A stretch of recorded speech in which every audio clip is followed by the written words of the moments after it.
Feliz aquele que transfere o que sabe e aprende o que ensina. O saber se aprende com mestres e livros. A sabedoria com o corriqueiro, com a vida e com os humildes. O que importa na vida não é o ponto de partida, mas a caminhada. Caminhando e semeando, sempre se terá o que colher. Cora Coralina. A TV Dedê, a TV da casa de Vovó Dedé, apresenta Zé Soares, 11 e um tiquinho de nada. Um programa que conta histórias de vida com humor, poesia e descontração. Hoje nós estamos recebendo Maria Clara, ex-aluna do Colégio Militar de Fortaleza e que ganhou uma bolsa para estudar em Harvard. Seja bem-vinda, Clara. Obrigada, é um super prazer estar aqui, conversar com o senhor, contar um pouco mais da minha trajetória no CMF e também agora rumos universitários, né? Eu gostaria de começar esse bate-papo contigo, você falando sobre a sua infância. Como é que foi sua infância? Foi ontem, né? Foi um dia desse, realmente. Bom, a minha infância, ela foi muito repleta de amor, assim, eu diria. Eu tenho um irmão mais velho, de 29 anos. Ele saiu relativamente cedo de casa para estudar, fazer faculdade em outra cidade, mas em grande parte da minha infância, na verdade, praticamente em toda a minha infância, ele esteve presente. Então, meu irmão, o nome dele é Humberto, ele foi muito importante porque a gente sempre brincou junto. Eu vi ele crescendo também, né? Ele me viu crescendo e eu vi ele crescendo. Então, eu tive essa influência muito grande do meu irmão desde pequena. E também tive, assim, meu pai e minha mãe, eles sempre me encheram muito de amor. A gente sempre gostou muito de ir para a praia no final de semana, ir para a casa da minha avó. É uma tradição que a gente tem até hoje, né? E todo domingo, assim, ter feijoada na casa da minha avó. Ela mora no mesmo prédio que eu, então sempre facilitou. Eu diria que a minha infância ela foi muito marcada pela minha família. Eu cresci muito perto da minha família, assim. E o teu irmão estudou onde? O meu irmão também estudou no colégio militar. Ele se formou lá, entrou no 6º ano e se formou no 3º ano. E ele já terminou a faculdade, ele se formou no ITA, Engenharia Aeroespacial. Inclusive, eu quis ir para o colégio militar por causa do meu irmão. Então, como eu falei, ele me influenciou em vários aspectos, inclusive no acadêmico. Como é o nome do teu pai e da tua mãe?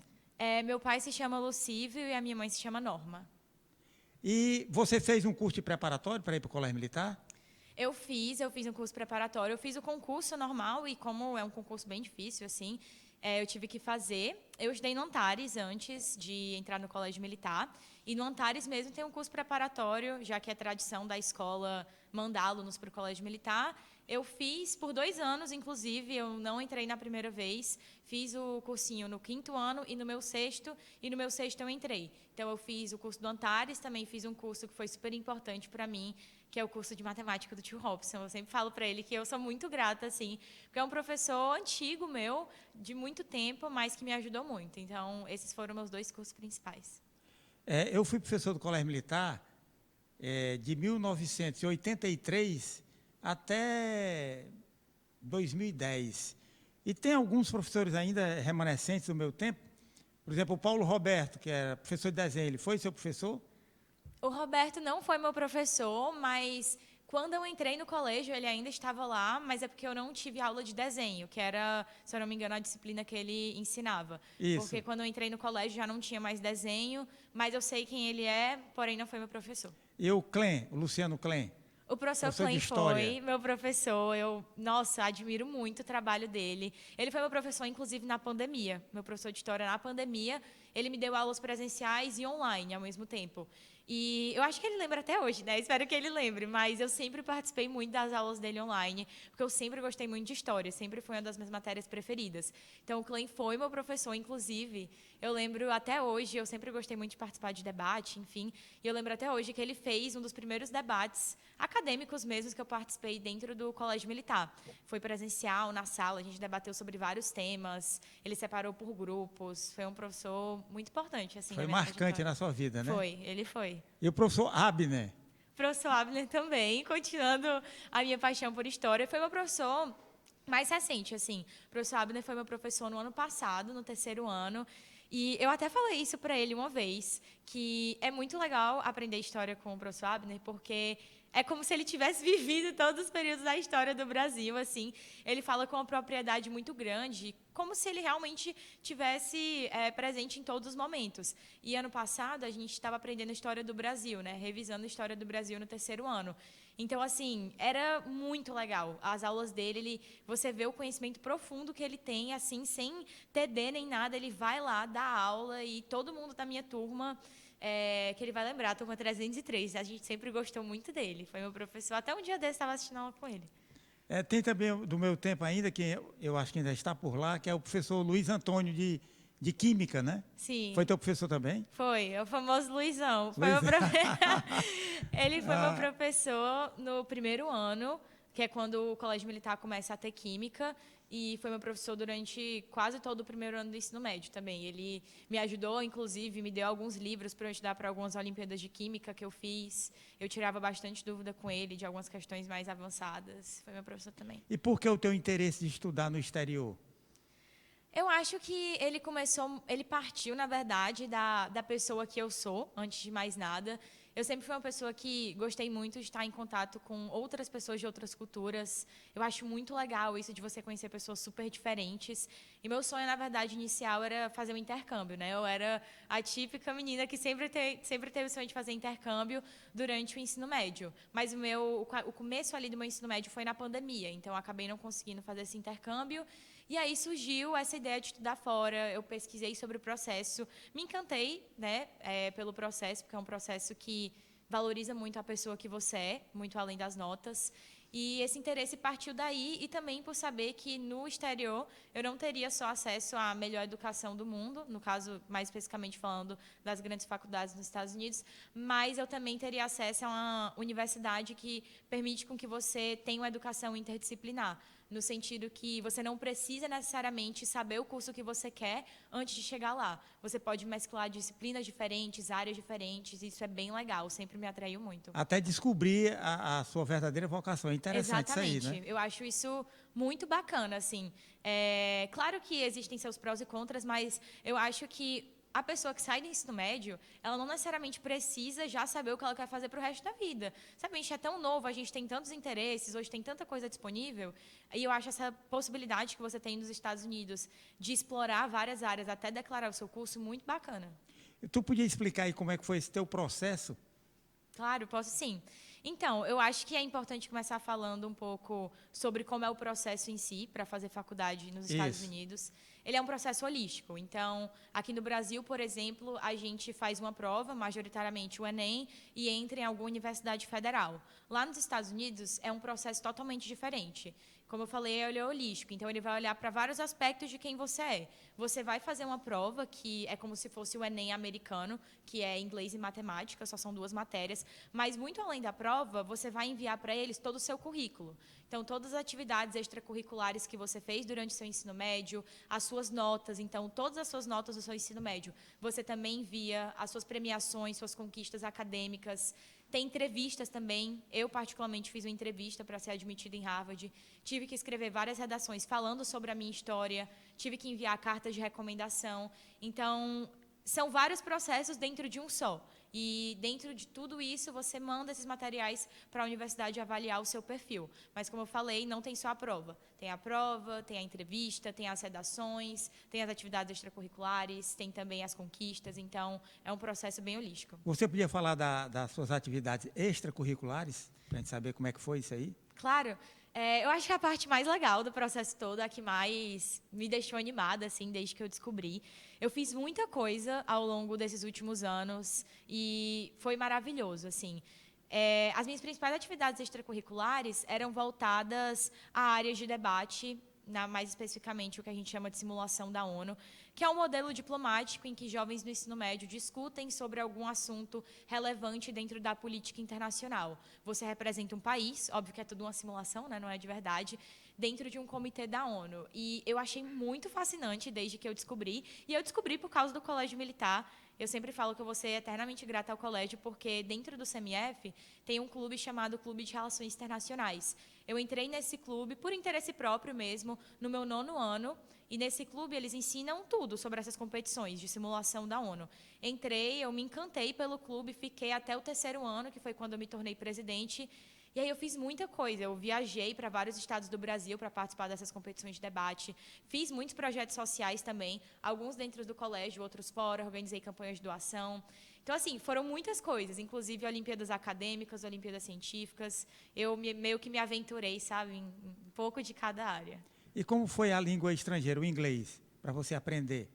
Então, o inglês, para mim, foi um processo também, assim como tudo que eu fiz ao longo do meu ensino médio. Eu comecei a aprender inglês com 12, 13 anos, quando eu estava no 6º ano do Colégio Militar. Primeiro pelo próprio colégio, o Colégio Militar, no ensino fundamental, tem um programa de inglês muito bom. Então, eu tinha esse apoio do colégio e eu também fiz um curso fora de inglês durante o meu 6º ano até o meu 1º ano, que foi quando eu finalizei. Então, eu fiz curso de inglês, mas eu sempre digo que onde eu realmente treinei o inglês, onde eu pratiquei, onde eu aprendi a essência do inglês, foram nesses debates diplomáticos de simulação da ONU que eu fiz em português e em inglês.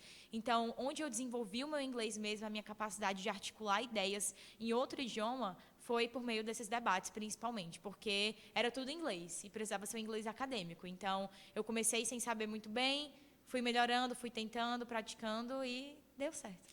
E como é que foi a pandemia? Como é que você conseguiu, na pandemia, estudar e ir atrás desses seus objetivos na pandemia? Porque ficou uma coisa muito restrita, né, na pandemia. Então, na pandemia, a pandemia foi mais ou menos quando eu tinha 14 para 15 anos, eu era bem nova, no meu 8º ano do ensino fundamental para o meu 9º ano. E foi um momento de incerteza para todo mundo, assim. Tem uma característica minha que eu acho que me levou muito a fazer o que eu fiz na pandemia, que eu sou uma pessoa que gosta de estar sempre ativa. Eu não gosto de ter muito tempo livre sem fazer nada. Então, isso é uma coisa muito forte dentro de mim. E na pandemia, grande parte do que eu fazia, do meu tempo que era ocupado antes com atividades presenciais, agora era livre, né? Então, eu passei a ter muito tempo livre e, por isso, durante a pandemia, eu mesma, por mim mesma, comecei a procurar oportunidades para participar e preencher meu tempo. Inclusive, na pandemia, foi quando eu tive um estralo, assim, digamos, para entrar num projeto, que hoje é um projeto que eu dirijo, o nome dele é Construindo o Futuro, que é um projeto que reúne jovens para organizarem ações socioambientais em escolas ao redor do Brasil. Eu entrei nesse projeto, me inscrevi, na época estava sendo tudo conduzido online, me inscrevi, conheci pessoas incríveis nesse projeto e acabei crescendo. Então, esse projeto, eu sempre menciono ele dentro da pandemia, porque foi ele que me abriu muitas portas para enxergar, poxa, existem muitos projetos, existem muitas ações de jovens, fora aqui de Fortaleza e aqui em Fortaleza também, que estão sendo feitas e que eu preciso conhecer. Tem muita coisa boa sendo feita que eu não conheço e que eu posso participar. Então, a pandemia foi quando eu descobri isso e foi quando eu comecei a me engajar nessas iniciativas. E por que Harvard? Porque Harvard... Existiam outras universidades, né? Sim, não, existem muitas universidades incríveis, aqui no Brasil, nos Estados Unidos, em outros países. Mas por que especificamente Harvard? Olha, eu acho que isso parte de 2 pontos. O primeiro é que eu criei uma conexão pessoal com Harvard, digamos assim, grande, desde o início do meu ensino médio, porque no meu 1º para o 2º ano do ensino médio, ou seja, 2 anos atrás, mais ou menos, eu fui selecionada pelo Colégio Militar para ir para uma competição que acontecia em Harvard, que acontece todo ano em Harvard, e é uma competição de debate, essas competições de simulação da ONU, inclusive. Fui selecionada para representar o Colégio Militar de Fortaleza e o Clube de Relações Internacionais, consequentemente, e essa competição acontece em Harvard, o colégio pagou tudo para eu ir, recebi uma bolsa completa, e eu visitei a Universidade de Harvard no início do meu 2º ano do ensino médio, em 2023, graças ao colégio, graças ao meu desempenho e esforço dentro do colégio. E eu me encantei, assim, primeira vez que eu pisei lá, eu vi um universo que eu não tinha noção, assim, a gente vê em filme, né? A gente, às vezes, vê depoimento, entrevista, mas a gente não tem noção até a gente pisar lá. E aí, no começo de 2023, eu fui lá, poxa, conheci a universidade, conheci, inclusive, alunos brasileiros que estavam estudando lá, e eu me encantei pela estrutura, pelo apoio e pela produção acadêmica. E aí, eu tive a oportunidade de ir em 2023, no início de 2023, fui no início de 2024 de novo para essa mesma competição, e no início desse ano também, dessa vez para apoiar outros jovens que estavam indo participar da competição.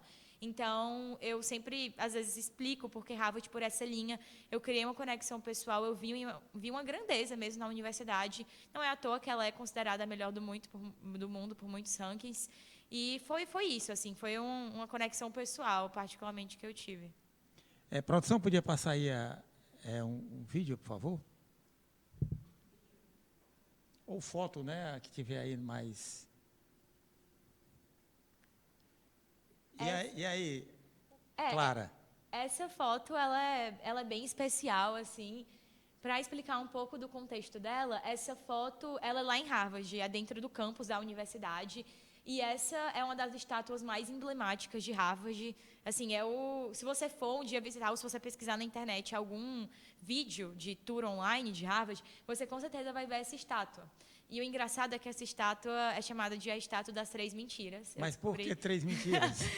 Eu descobri quando a primeira vez que eu tive na universidade e fizeram um tour comigo e explicaram. Por que 3 mentiras? Bom, essa estátua, dizem que é a estátua de John Harvard.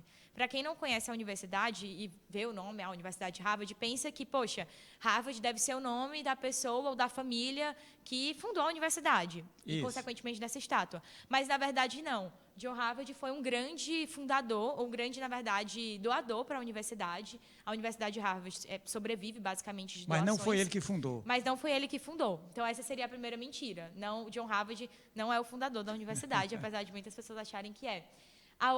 A segunda mentira é que não dá para ver na foto exatamente, mas tem uma data escrito nessa estátua, que é 1649, que seria, em teoria, o ano, né, o ano que ela foi fundada. Foi fundada. Mas, na verdade, não. Ela foi fundada em 1643. Ela é muito antiga, inclusive mais antiga do que a própria independência dos Estados Unidos. Então, essa seria a segunda mentira. E a terceira é que esse cara que está aí na estátua não é John Harvard, apesar de ter escrito John Harvard, acho que dá para ver um pouquinho ali no fundo. Não é ele. Se eu não me engano, até hoje não se sabe quem é ele, mas não é John Harvard.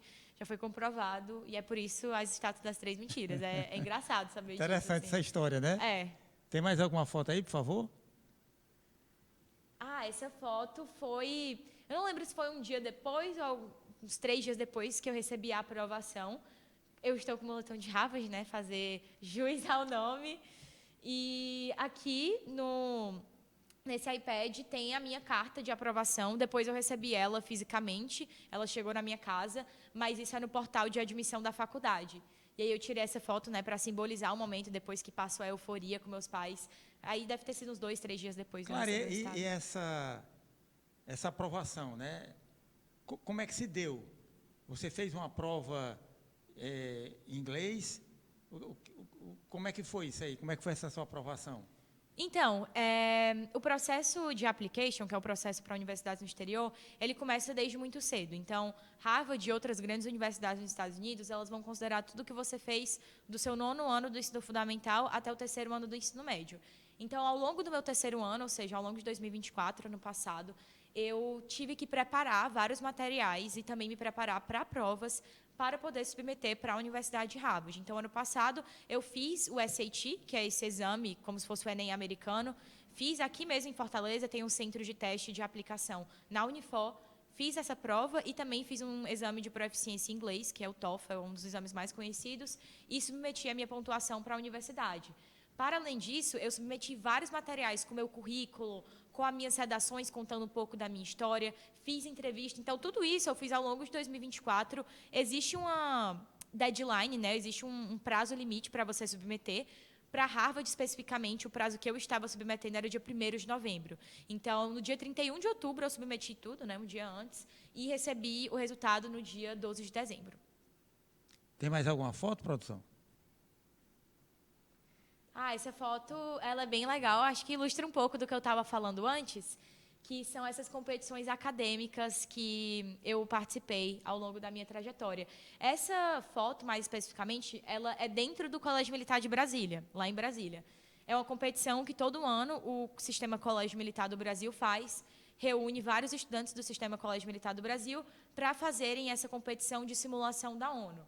Nesse dia, eu estava debatendo, eu estava representando uma ONG internacional chamada Human Rights Watch, e o tema era sobre a situação do povo curdo no Oriente Médio, de forma geral, na situação do povo curdo de forma geral, que é um povo que, assim, explicando brevemente, que não é reconhecido, né, como um povo próprio por muitos países. Então, eles estão espalhados por vários países, mas não têm sua etnia reconhecida. E aí entram várias questões humanitárias, políticas e etc.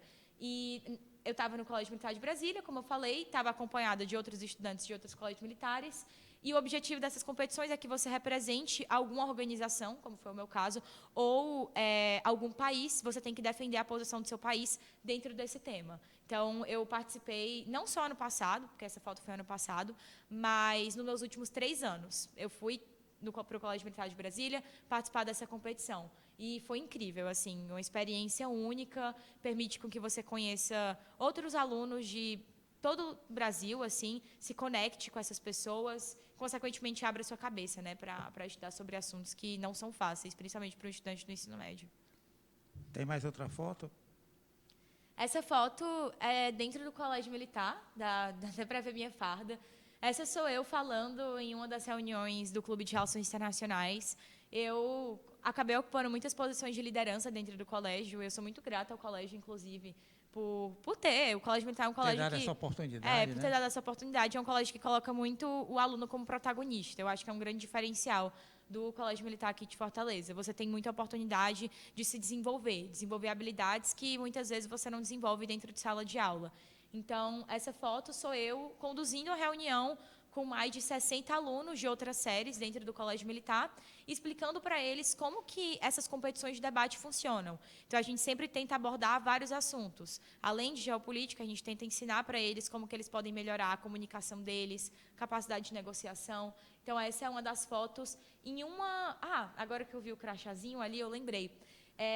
Bom, especificamente essa foto aconteceu em uma competição de simulação da ONU, um evento que a gente faz todo ano, inteiramente em inglês, para alunos do colégio. É um evento completamente em inglês, em que esses alunos, a partir do 8º ano, debatem sobre algum assunto de relevância da política internacional. Inclusive, esse evento vai acontecer daqui 2 semanas no colégio de novo. Então, a gente fundou ano passado esse evento, a gente chama de Eudoro Moon, já que é a casa de Eudoro Corrêa. Isso. E esse evento, a ideia é que ele permaneça pelos próximos anos no colégio.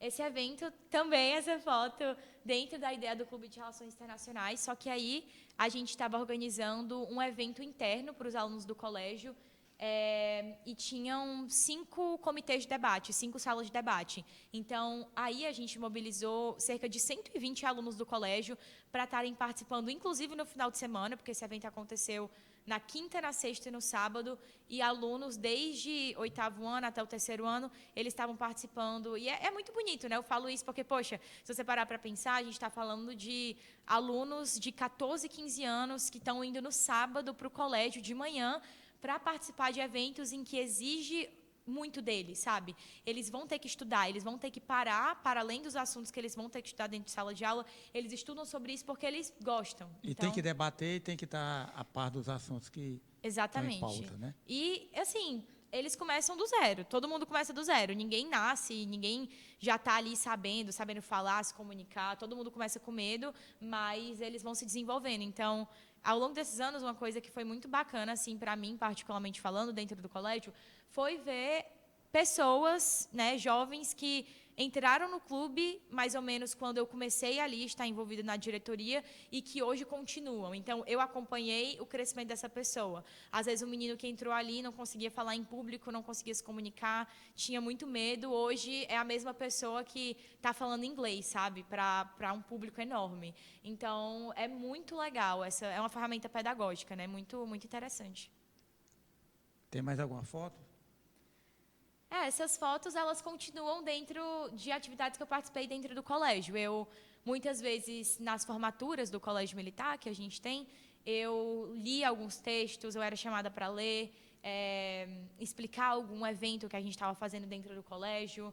Então, eu ocupava muitas vezes essas posições de liderança dentro do Colégio Militar.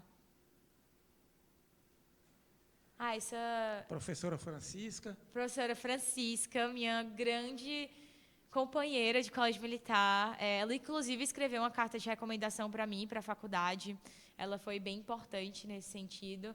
E nessa foto, ela ilustra também um lado dos meus últimos anos bem importante, que foi ter participado de várias competições acadêmicas. Então, para além dessas competições de debate e tudo mais, eu participei muito de Olimpíadas científicas de várias áreas. Então, biologia, química, mais da área de humanas. Essa Olimpíada, a gente estava em São José dos Campos, a gente foi receber a nossa premiação, e essa Olimpíada foi a Olimpíada Brasileira de Tecnologia, que é uma Olimpíada que acontece todo ano, e ela tem como principal objetivo introduzir alunos do ensino médio ao mundo de prototipagem de aplicativo e até mesmo programação de aplicativo.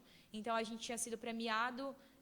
Nesse ano, especificamente, a gente desenvolveu um aplicativo que tinha como principal objetivo espalhar a educação política para jovens. Eu tive a ideia inicial do aplicativo, a gente prototipou e submeteu para essa competição e ganhou a medalha. A professora Francisca foi a nossa orientadora e ela acompanhou a gente nessa viagem para a gente receber as nossas medalhas. Bacana.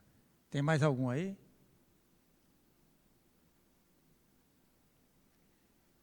Esse é bem legal também, na linha... São muitas fotos minhas debatendo ou falando alguma coisa, né? Eu sempre gostei, eu gosto muito de me comunicar. Essa foto foi um evento que eu considero histórico assim, para o CMF e para mim, particularmente falando, que eu considero uma conquista muito grande, que foi o fato de que, ano passado, a gente fez um evento aberto para outras escolas aqui de Fortaleza, para jovens do ensino médio e também do 8º e 9º ano aqui de Fortaleza, participarem desses eventos de simulações da ONU que a gente organiza dentro do CMF. Então, claro, a gente sabe que o CMF ele tem um protagonismo dentro da área de simulação da ONU, mas a gente entende também que muitas outras escolas não desenvolvem isso dentro da escola.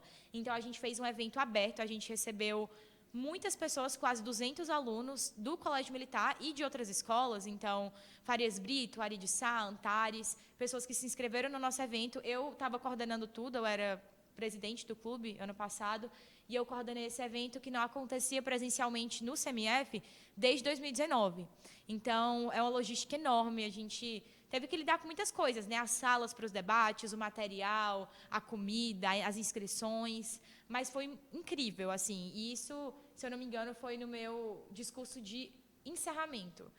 Então, você já escolheu o que é que quer seguir? Porque você gosta de falar, você podia fazer direito, né? Uhum. Você já tem alguma noção do qual é a carreira que você quer seguir? Sim, então, falando especificamente de curso, em Harvard, eu penso em fazer um curso chamado Governo e Economia. O curso de Governo é um curso que lá mistura, é como se fosse Relações Internacionais, junto com Ciências Políticas, e Economia, mas eu também penso muito em neurociência, é uma coisa que tem me chamado bastante atenção nos últimos tempos. Então, sinceramente, eu estou na dúvida ainda do que exatamente eu vou ter como curso, mas eu estou muito aberta a explorar no meu primeiro ano de faculdade essa área de governo, economia, neurociência, saúde pública também é algo que me interessa, mas eu tenho muita tranquilidade em relação à carreira, eu gosto de explorar diferentes áreas. E você podia falar sobre a Fulbright?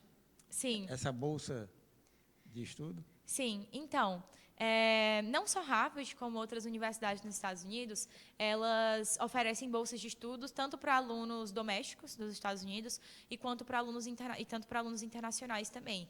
A Bolsa Fulbright é uma bolsa que engloba tudo, né? Como está dizendo o próprio nome, é uma bolsa full. Então, ela cobre não só a anuidade da faculdade, a taxa da anuidade, mas ela também cobre a alimentação, que é feita dentro do próprio campus da universidade. Ela cobre também a moradia, o seu plano de saúde lá nos Estados Unidos, algumas eventuais despesas que você venha a ter. Então, a Bolsa Fulbright é uma bolsa literalmente completa. Ela engloba tudo que você teria de custo para estudar em Harvard, que foi a bolsa que eu ganhei. Então, enfim, essa seria uma explicação básica, assim, uma bolsa a mais completa, né, que eles têm. E sobre prêmios, quais são os prêmios que você já conseguiu obter? Então, meus prêmios eles foram em diferentes áreas. Os que eu considero minhas conquistas mais notórias, digamos assim, foram em competições de debates da própria Universidade de Harvard. Eu consegui 3 premiações em 3 diferentes competições de debates organizadas pela Universidade de Harvard, o que foi uma conquista maravilhosa, assim, para mim. Eu fiz isso nos meus 3 anos de ensino médio. E em uma dessas premiações que eu ganhei, inclusive, de competições de simulação da ONU, que foram organizadas por Harvard, foi uma competição que eu estava competindo majoritariamente com alunos universitários. Então, no nível de competição, no comitê que eu estava, de debate, tinham somente alguns alunos de ensino médio e quase todos eram de universidades. Foi meu primeiro prêmio. E foi ele que me incentivou, inclusive, a conquistar os outros. Então, foram 3 conquistas, 3 prêmios diferentes que foram muito marcantes para mim.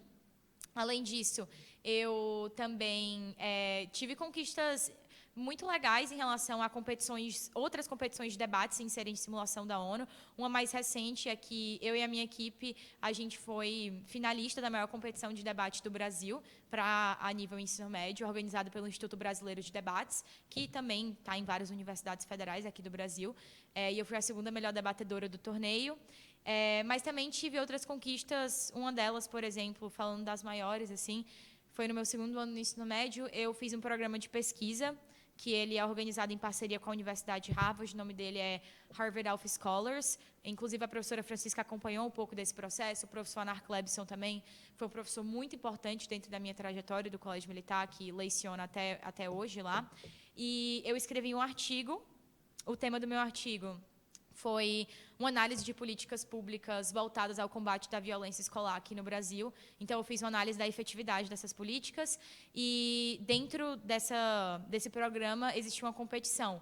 Então, no final, eu consegui publicar esse artigo na revista de Relações Internacionais da própria Universidade de Harvard, e eu fiz isso no meu segundo ano do ensino médio. Então, foi uma conquista bem legal, ele está lá até hoje. Foi minha primeira produção científica, eu nunca tinha escrito artigo, então foi algo bem engrandecedor, assim, pessoalmente falando. Eu estou vendo aqui no seu Instagram, Clara, que você também... Eu queria que você falasse sobre Need Blind. Need Blind, sim. Isso. Aham. Então... Você podia explicar aqui para os nossos telespectadores, por favor? Claro. Need Blind é um termo utilizado especialmente para os alunos que vão aplicar para faculdades no exterior, especialmente faculdades nos Estados Unidos, e é um termo que basicamente se refere a um grupo de algumas universidades nos Estados Unidos que eles não consideram a sua renda, ou seja, a sua necessidade de bolsa para entrar na universidade. Como assim?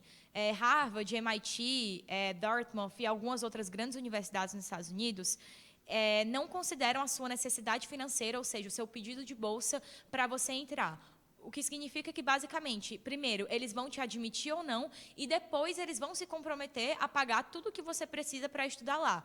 E por que isso é importante? Isso é importante porque muitas universidades você acaba se candidatando e você tem menos chances de entrar pelo seu pedido de bolsa, porque a gente está falando de um investimento de $90 mil anuais em um estudante internacional. Não é toda universidade que pode arcar com esse custo, e não é toda universidade que quer também. Então, muitas vezes, por você pedir uma bolsa mais elevada, isso vai diminuir as suas chances de entrar. Enquanto para esse grupo seleto de Harvard, MIT, Dartmouth, enfim, quando a faculdade ela é need blind, você faz o processo, primeiro eles vão te admitir ou não, e depois eles se comprometem a pagar tudo que você precisa, da bolsa que você precisa, com base na sua necessidade financeira.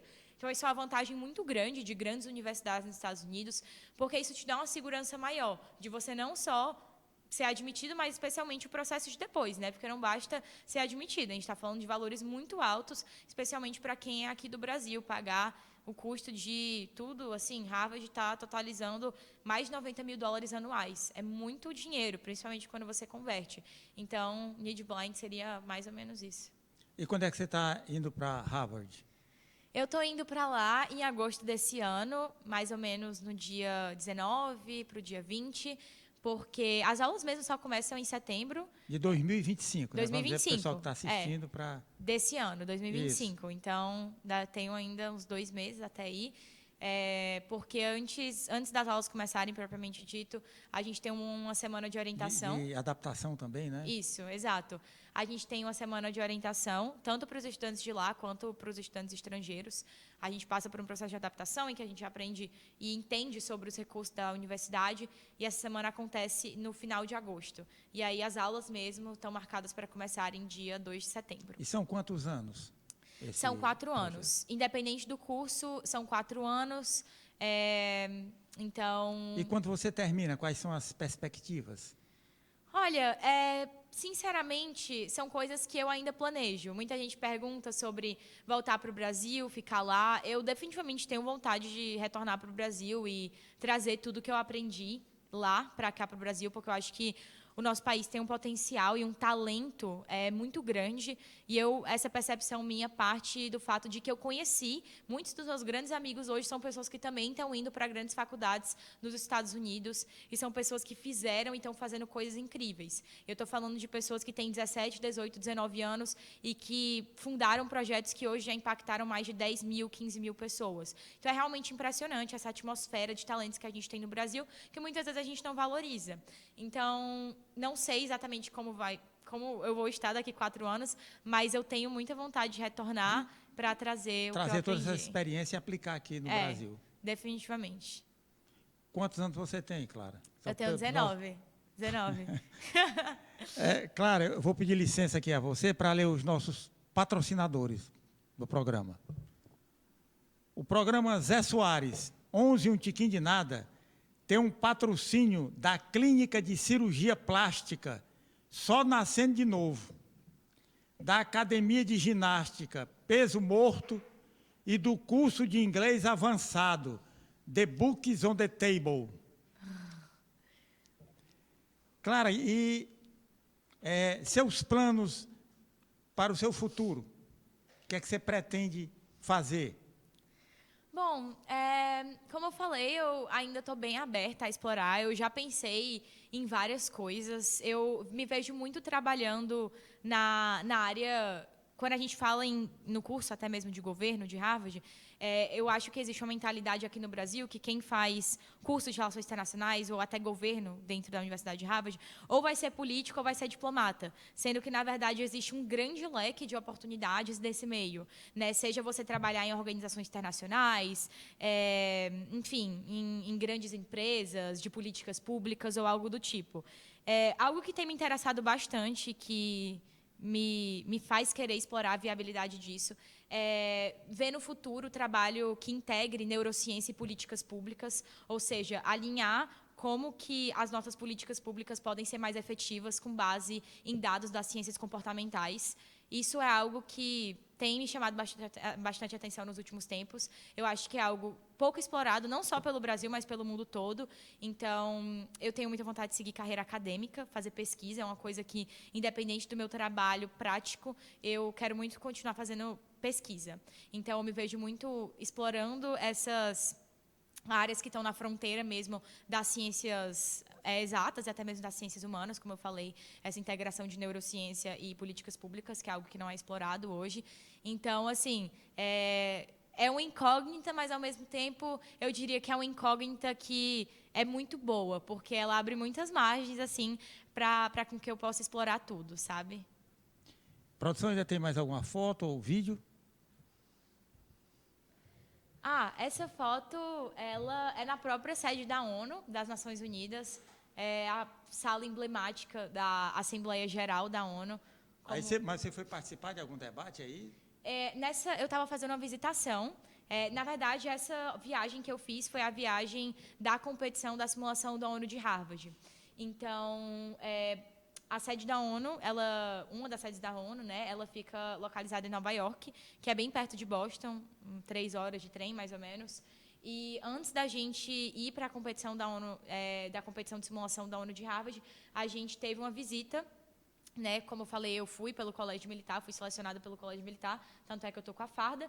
A gente visitou a ONU e também visitou a missão permanente do Brasil na ONU. Então, a gente foi no escritório, conhecer alguns diplomatas, alguns coronéis, inclusive, que estavam trabalhando lá em Nova York naquela época, e a gente visitou, e essa é a sala da Assembleia Geral, em uma das visitas guiadas que a gente fez. Então, eu aproveitei para bater a foto, a sala estava completamente vazia, e é encantador, assim, o prédio da ONU em Nova York é incrível, essa sala é um grande símbolo das discussões da política internacional, né? Eu acho que em um mundo cheio de incertezas, como a gente está vendo nos dias de hoje, ter esse espaço diplomático é super importante. Tem mais alguma foto, Cibele? Essa foto é uma foto minha com uma das minhas premiações que eu falei no começo das minhas conquistas. Então, esse papel ele tem escrito menção honrosa e ele tem um pouco detalhado da competição. Então, como eu falei, eu estava representando... Na verdade, eu acho que não mencionei isso aqui, mas nessa competição que eu fui, que eu ganhei essa menção honrosa, eu estava representando a delegação da Turquia em um comitê que estava debatendo sobre o tema da fuga de cérebros, que é algo que é bem importante assim, para mim, até eu falei isso do impacto de trazer para o Brasil. Foi estudando esse tema, inclusive, que eu vi a importância disso. Eu li muitos artigos sobre, pesquisei muito sobre, e isso foi no final da competição, tanto é que minha cara está bem assim, já cara de cansaço. Mas, enfim, a minha foto com essa premiação, eu acho que ela representa muito do meu esforço dos últimos anos, assim, de muito estudo, de chegar num espaço global, porque a gente está falando da maior competição de debate do mundo a nível ensino médio, e chegar nesse espaço, trazer o nome não só do Brasil, mas também do meu colégio, da instituição que eu fazia parte, que é o Instituto Diplomum, que hoje é a maior instituição de simulações da ONU Soft Skills da América Latina, foi super importante. Então, isso já foi no final, mas é uma foto bem significativa. Então, acho que ela fala muito sobre mim, assim. Essa foto é em outra sala da ONU, ainda na mesma linha da viagem que eu fiz para participar dessa competição. Inclusive, tem até o crachazinho de visitante. E, se eu não me engano, essa foto é no Conselho de Segurança. Posso estar errada. Não, acho que é no ECOSOC. Eu acho que é no ECOSOC. Enfim, ou no Conselho de Segurança ou no ECOSOC. Não estou conseguindo identificar bem agora. Mas outra sala emblemática da ONU também, onde grandes debates acontecem, onde grandes nomes da política internacional se reúnem anualmente, enfim, várias vezes ao ano também. E, claro, eu registrei muitos momentos quando a gente estava fazendo essa visita. Eu estava junto com outros 13 alunos de outros colégios militares que também foram selecionados para irem para essa competição. E, como eu falei, foi no início do meu segundo ano, né? Tanto é que, para quem é do mundo de colégio militar, consegue identificar. Mas aí você foi pelo Colégio Militar de Fortaleza. Isso. Representando o colégio. Agora tinha outros alunos de outros É que é um programa militares do Sistema Colégio Militar do Brasil. Certo. Então, é um programa que faz com que um aluno de cada colégio militar seja selecionado e faça essa viagem. Mas os alunos dos diferentes colégios militares vão juntos. A seleção é interna. Então, cada aluno representa o seu colégio militar. Ok. E aqui é uma foto bem recente, inclusive, foi em novembro do ano passado, então não faz muito tempo. E, obviamente, a foto com meus pais. Quem, senão eles, a serem as pessoas que mais me incentivariam e tornariam todo esse sonho possível, né? Claro que tudo partiu muito de um esforço pessoal, mas todo o projeto a longo prazo e todo o projeto grandioso... Teve uma ajuda muito grande deles. Teve uma ajuda muito grande. Todo projeto grandioso exige uma rede de apoio enorme. Então, assim, meus pais, eles não mediram esforços para me ver alcançar meus sonhos mesmo. E eles são minhas maiores fontes de inspiração acadêmica. Meu irmão também não está nessa foto, mas ele ainda não tinha chegado. Ele foi para minha formatura, mas ainda não tinha chegado. Mas, assim, meus pais, eles são tudo para mim. Meu exemplo dentro de casa foram as pessoas que abdicaram de horas me levando e me trazendo de curso, de competição, e que me deram o suporte que eu precisava. Eles foram os primeiros a acreditarem no sonho, né? Sem o apoio dos seus pais, chegar em grandes lugares como Harvard é muito difícil. Então, eu sou muito grata, porque eles foram as primeiras pessoas a falarem: você pensa muito grande, a gente vai apoiar, sabe? Então, eles são incríveis, assim, são pessoas que eu admiro e vou continuar admirando pelo resto da minha vida. E esse vídeo é em Harvard?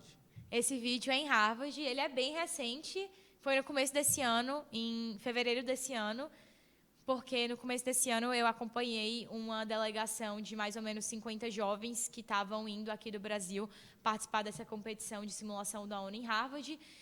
Então, eu fui dessa vez como responsável, digamos assim, como mentora, fui acompanhar eles nessa competição e fui ajudá-los, dar instruções, ajudá-los para maximizar o desempenho deles nessa competição. E, obviamente, a gente fez um tour na universidade, o que foi super significativo para mim, porque eu já tinha recebido a minha aprovação. Então, foi a primeira vez que eu estava pisando na universidade, agora realmente como estudante, né, como futuro estudante. Então, foi muito legal. Dá para ver um pouco dos prédios atrás, mas Harvard tem um campus enorme, porque praticamente todo mundo mora lá. Então, além dos prédios, além dos laboratórios acadêmicos, existem muitos prédios residenciais. Então, esses prédios atrás, eles são prédios residenciais, em que estudantes de primeiro ano moram. E esse entorno, que dá para ver, que está cheio de neve, é o que eles chamam de yard. Né, o centro, digamos assim, o epicentro de onde está o movimento ali dos estudantes. Todo mundo saindo e entrando dos quartos, indo para as aulas. E aí tem estudante do mundo todo, né? Do mundo todo. Mais de 100 países representados na universidade.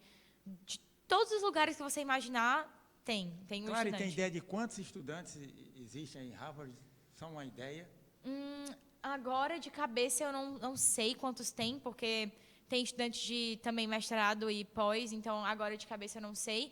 Mas por turma, digamos assim, a turma que vai entrar comigo, porque lá não é por curso, né? É por turma. Então, a minha turma, por exemplo, é a turma que vai se formar em 2029, que é daqui a 4 anos. Independente do curso, porque não tem essa seleção por curso.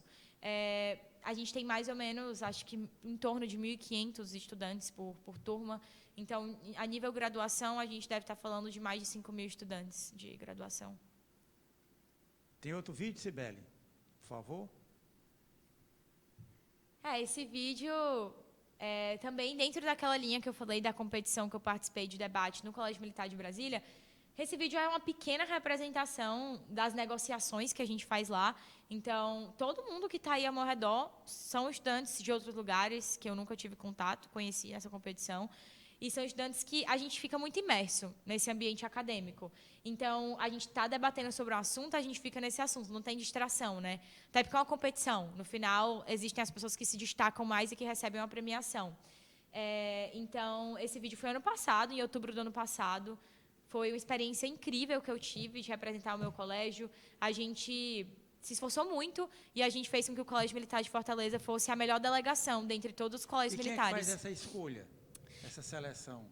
Quem faz dessas premiações? Sim, das premiações. Quem faz é um corpo de mesa diretoras. Então, são estudantes normalmente mais velhos, que já participaram dessas competições em anos anteriores, que têm experiência, porque é um modelo muito específico de debate, então eles já têm experiência com isso. Eles são convidados, normalmente ex-alunos, que são convidados para fazerem essa escolha, que eles avaliam de fora. E algumas competições também têm professores, que avaliam. Por exemplo, no Colégio Militar de Belo Horizonte, que uma vez eu participei de uma competição lá, existiam professores avaliando também. Então, é mais ou menos nessa linha. Eu queria saber, eu fiquei curioso de saber o que é que tu gosta de fazer, qual é o teu lazer. Você é só estudando, só estudando. Não, tem que ter lazer, porque senão a pessoa não aguenta, né? Não tem como. O que é que você gosta de fazer? Olha, eu gosto muito de, assim, fazer aquilo básico bem feito. Eu gosto muito de sair com minha família, com meus amigos. Então, sair para ir em restaurante, conversar. São coisas pequenas, mas que eu gosto muito, sempre valorizo muito minhas amizades. Então, eu não deixei de sair durante o meu ensino. Óbvio que eu abdiquei de muita coisa, né? Eu não vou falar aqui que eu saía todo final de semana, porque seria mentira. Mas eu tive uma vida durante o ensino médio, por mais que as pessoas não acreditem. Eu mantive minhas amizades durante essas viagens. Apesar de que, quando mostro o vídeo, parece que era só isso que a gente fazia durante as viagens. Poxa, isso era o de menos, assim. Eu viajava para esses lugares, para Brasília, Belo Horizonte, Curitiba, viajei para o Rio também. Enquanto a gente tinha a competição, a gente visitava, fazia tour, né, pelas cidades aqui do Brasil. A gente ia em museus, então eu tinha esses passeios que oxigenavam a minha mente, foi muito importante. Adoro ler, sempre fui uma pessoa que gostei muito de ler, sempre considerei um lazer para mim. Então, era nessa linha, assim, sair com minha família, sair com meus amigos, ler, fazer coisas básicas. Qual é a assim. leitura que você gosta? Depende. Eu gosto muito de livros. Sempre gostei muito de romance, mas não necessariamente romance clássico. Quando eu tinha 14, 15 anos, eu gostava muito de livros de romance mesmo, de Tem ficção científica. algum autor que você gosta? Sim, sim. Agora eu estou lendo um livro. Esse livro é mais da parte acadêmica, foi influência de um amigo meu. Eu estou lendo um livro do Dostoiévski, que é Memórias do Subsolo. Eu sei que quando a gente fala de Dostoiévski, as pessoas se assustam assim. Eu estou lendo por influência de um amigo meu, um grande nome assim da literatura mundial. Estava lendo alguns livros, li muitos livros da literatura brasileira ao longo do meu ensino médio, que eram paradidáticos, mas que eu lia muitas vezes até mesmo para relaxar, por diversão, como Machado de Assis, li muitos livros. Gosto muito de um livro que eu li, que é História em Quadrinhos, que eu li no colégio, inclusive, graças à minha professora Denise, do colégio, do CMF. O nome dele é Maus, é um livro que conta a história do nazismo, só que por meio de uma história em quadrinhos. É um grande livro da literatura mundial, muito legal também. Eu gosto muito de Harry Potter, falando agora a parte mais legal, né, da coisa. Gosto muito de Harry Potter, então, esses livros mais do universo fantasioso, eu li todos os livros de Harry Potter durante a pandemia. Inclusive, eu quero ler de novo agora. Li também Percy Jackson. Li o livro da Paula Pimenta também, que é mais para o público infanto-juvenil. Então, assim, eu li de tudo, não só livros acadêmicos, mas eu acho que eu li mais livro de descontração do que livros acadêmicos mesmo. Claro, infelizmente o nosso tempo esgotou. E antes de terminar, eu gostaria de ouvir a sua impressão sobre a casa de Vovó Dedé. Sim, claro. Nossa, eu estou encantada, assim, falando particularmente de algo que me toca. Como eu falei, eu gosto muito de projetos sociais. E eu entrei aqui nas salas, né? Inclusive, a gente teve contato com 2 estudantes daqui. A gente entrou bem quando eles estavam tocando. E você vê muito na prática, eu pelo menos senti isso quando eu entrei aqui, que é uma ferramenta incrível. Você vê que existe uma transformação de vidas por meio do projeto que vocês fazem aqui. Então, para mim, isso é fantástico. Assim, você muda a realidade de uma pessoa que muitas vezes nasceu em um cenário desprivilegiado e que, poxa, agora está tendo acesso a um instrumento, a uma ferramenta mesmo pedagógica fantástica que vai fazer com que ela tenha uma ascensão por meio disso. Então, a impressão que eu tive é que é uma casa que transforma vidas, e a gente vê isso assim que entra. Então, assim, incrível o projeto, eu estou realizada e a ideia, né, eu espero que cada vez mais jovens consigam ter acesso ao que vocês fazem aqui, porque eu acho que são esses projetos que a gente tem aqui no Brasil, que a gente tem aqui em Fortaleza, que precisam ser divulgados, que as pessoas precisam conhecer, porque simplesmente, não tem outra palavra, é incrível descrever o que vocês estão fazendo, é uma transformação pessoal, de relatos pessoais que a gente vê que realmente estão mudando a vida das pessoas, não só das pessoas, mas da família, dessas crianças, desses jovens que vêm para cá, eu imagino que eles saiam com outra perspectiva. E eu vi isso, né, entrando nas salas. Eu fiquei impressionada agora, para finalizar, particularmente porque a gente entrou numa sala em que tinham crianças pequenininhas, acho que de 5, 6 anos, tocando violino, numa aula de violino. E isso é incrível, assim. Clara, muito obrigado por você ter vindo bater esse papo com a gente. Desejo muito sucesso para você, uma carreira brilhante, e que você depois retorne aqui para o Brasil para divulgar, difundir esses seus conhecimentos e ajudar pessoas. Viu? Com certeza. Muito obrigado por você ter vindo.